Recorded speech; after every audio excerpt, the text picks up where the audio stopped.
Salam sejahtera bagi kita semuanya. Berjumpa kembali dalam program Sahabat, Mari Belajar Sekolah Sahabat. Pada pelajaran yang kedua, pelajaran sejarah dari Musa. Sebelum kita akan mulai, mari kita berdoa bersama-sama. Bapa di surga, kembali kami bersyukur kepada Tuhan buat penyertaan, perlindungan, dan berkat-Mu bagi kami.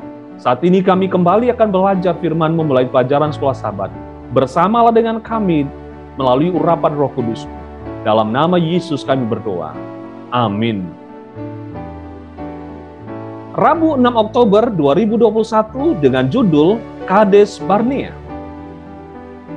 Ada satu momok yang menghantui bagian awal dari kitab Ulangan, yaitu momok Kades Barnea. Cerita yang patut disayangkan ini, sebagaimana kita lihat, diatur sebagai latar belakang langsung dari kitab Ulangan, dan penting untuk melihat lebih dekat cerita ini. Bacalah Bilangan 14. Bagaimanakah orang-orang bereaksi terhadap laporan dari mata-mata, dan apa hasil dari reaksi mereka? Lihat juga Ulangan 1 ayat 20-46. Kita bisa menarik banyak pelajaran penting dari cerita ini. Tetapi satu yang penting yang akan muncul kembali dalam kitab Ulangan dapat juga ditemukan di kitab Bilangan 14. Bacalah Bilangan 14 ayat 11-20. Walaupun kita melihat Musa kembali bertindak dalam perannya sebagai pengantara, apa yang penting sehubungan dengan alur pemikiran dengan Tuhan tentang mengapa Tuhan tidak harus musnahkan bangsa Israel. Pikirkan tentang apa yang Musa sedang katakan kepada Tuhan. Jika engkau melakukan hal ini, lihatlah bagaimana engkau di mata orang Mesir dan juga di mata bangsa-bangsa lain di area ini.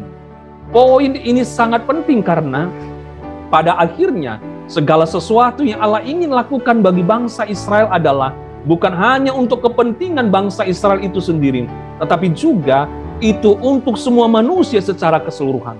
Bangsa Israel harus menjadi terang kepada dunia sebagai satu saksi kepada orang-orang dahulu kala tentang kasih, kuasa, dan keselamatan yang ditemukan dalam Allah yang benar ini, dan bukan dalam berhala-berhala yang tidak berharga yang disembah bangsa-bangsa ini.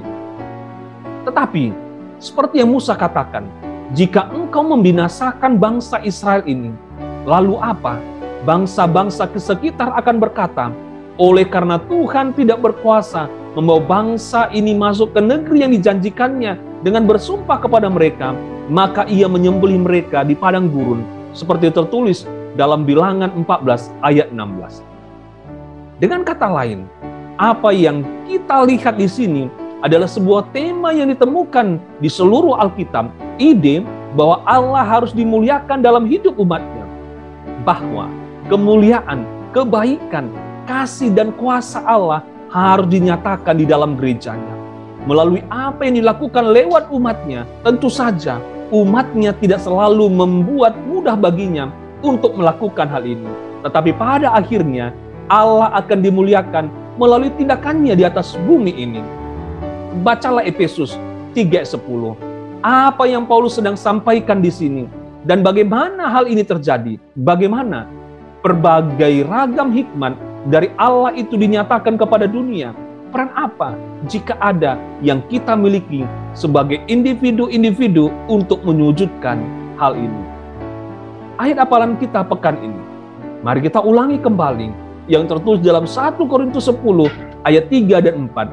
Mereka semua makan rohani yang sama dan mereka semua minum minuman rohani yang sama, sebab mereka minum dari batu-batu karang rohani dan mengikuti mereka, dan batu-batu karang itu ialah Kristus. Marilah kita senantiasa meluangkan waktu kita untuk belajar firman Tuhan bersama keluarga kita melalui pelajaran sekolah Sahabat. Kita berdoa bersama-sama. Bapa di surga, terima kasih.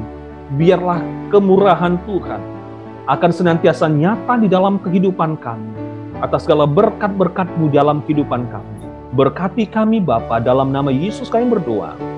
Amin.